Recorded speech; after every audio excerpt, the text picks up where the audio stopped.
Hello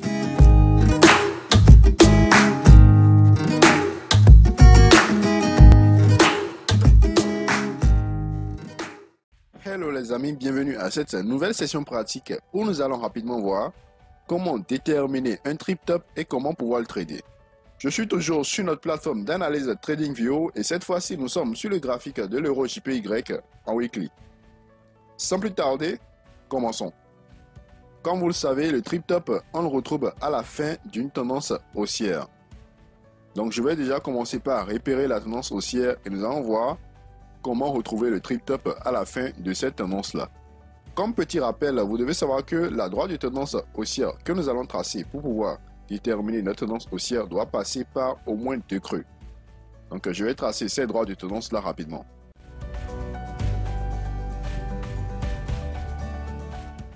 Voilà donc la droite de tendance haussière que j'ai pu tracer. Donc elle est en rouge. Je vais changer la couleur et mettre cela en vert.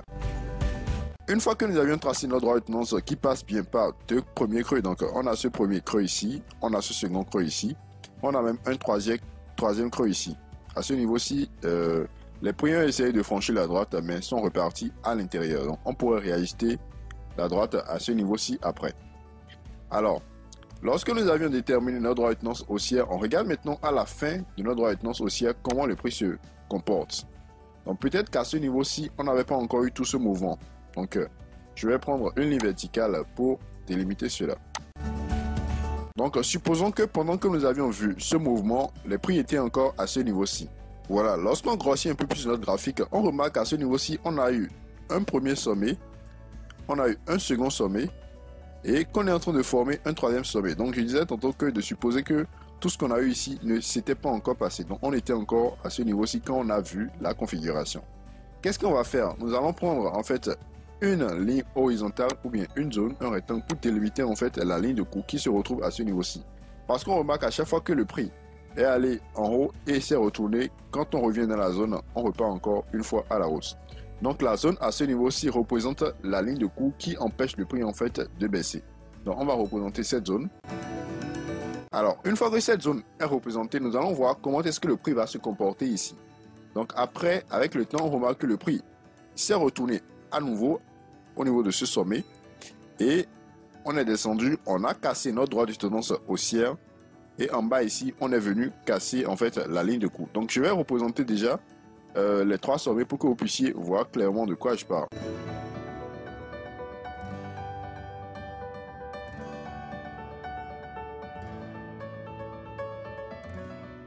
Donc voilà les 3 sommets de notre trip top. Donc ici on a le premier sommet. Ici, on a le second sommet et ici, on a le troisième sommet. Une fois que nous avions déterminé notre trip top, nous allons maintenant voir comment est-ce que nous allons pouvoir trader ce trip top après la cassure de la ligne de cours. Donc, dès que la ligne de cours est cassée, nous allons prendre un trade à la vente parce que c'est un trip top. Et quand on voit le trip top nous donne un signal de vente. Donc, après la cassure de la ligne de cours, on a un signal de vente car le trip top est une figure de retournement à la baisse. Lorsque la ligne de cours est cassée, nous allons entrer en position à la vente. Et si nous entrons en position à la vente, nous allons mettre nos stop loss et tes profits en fonction de tout ce qu'on a vu dans le cours. Je vais rapidement vous montrer comment est-ce que nous allons pouvoir tracer notre stop loss et nos différents objectifs de gain.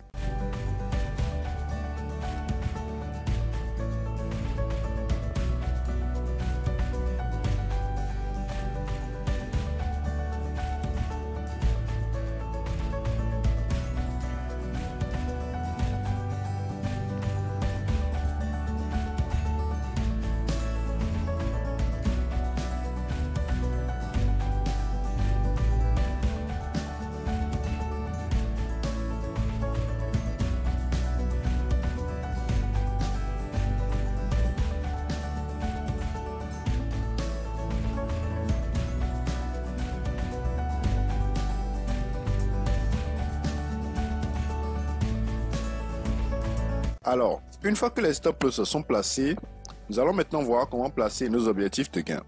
Tout d'abord, vous allez remarquer qu'ici j'ai mis 2 stop loss. Donc le premier est à ce niveau-ci, donc au niveau du sommet formé avant la cassure. Et là j'ai mis moins safe. Cela voudrait dire quoi? Donc si vous mettez votre stop loss à ce niveau-ci, Les prix pourraient toutefois réintégrer en fait notre trip top et aller chercher votre stop loss. C'est bon? Donc ça n'arrive pas tout le temps, mais ça peut arriver.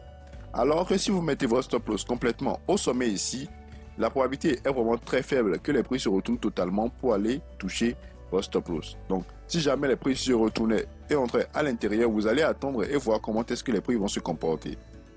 Très souvent, qu'est-ce qu'on remarque? On remarque qu'après la cassure de la ligne de cours, lorsque les prix réintègrent le trip top, ils vont souvent chercher les stop loss qui sont mal placés. Alors, si jamais vous placez votre stop loss à ce niveau-ci, la probabilité est quand même un peu plus élevée que votre stop loss soit cherché avant que le prix ne se retourne encore à la baisse. Donc, c'est vraiment mieux et vraiment safe de placer le stop loss complètement en haut ici. Nous allons maintenant voir comment déterminer nos objectifs de gain. Si vous vous rappelez bien, dans le cours, nous avions utilisé la règle de la balançoire afin de pouvoir déterminer nos objectifs de gain. Sans plus tarder, voyons donc comment faire cela sur le graphique.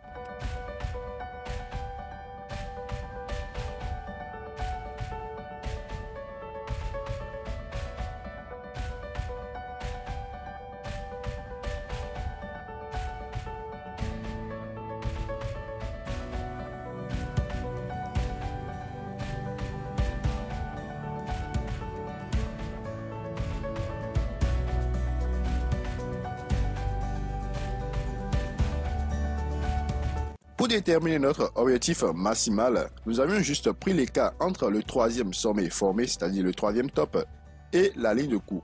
Et une fois qu'on a pris cet écart, on a reporté cela en dessous de la ligne de coup, donc après la cassure de la ligne de coup. Donc c'est ce qui a représenté notre objectif maximal.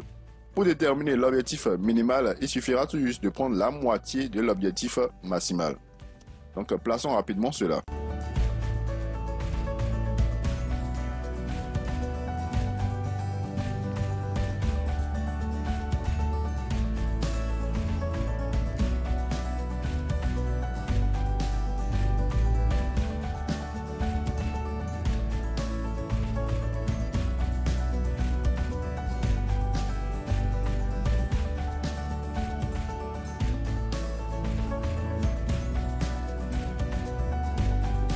Voilà donc comment est-ce que nous allons repérer un trip top et comment est-ce que nous allons trader ce trip top. J'espère bien que vous avez compris tout ce qu'on a dit jusque-là. Si vous n'avez pas compris, n'hésitez surtout pas à nous laisser un message dans le groupe Telegram ou par mail afin de recevoir plus d'explications. Merci à vous et rendez-vous à la session prochaine pour une nouvelle notion.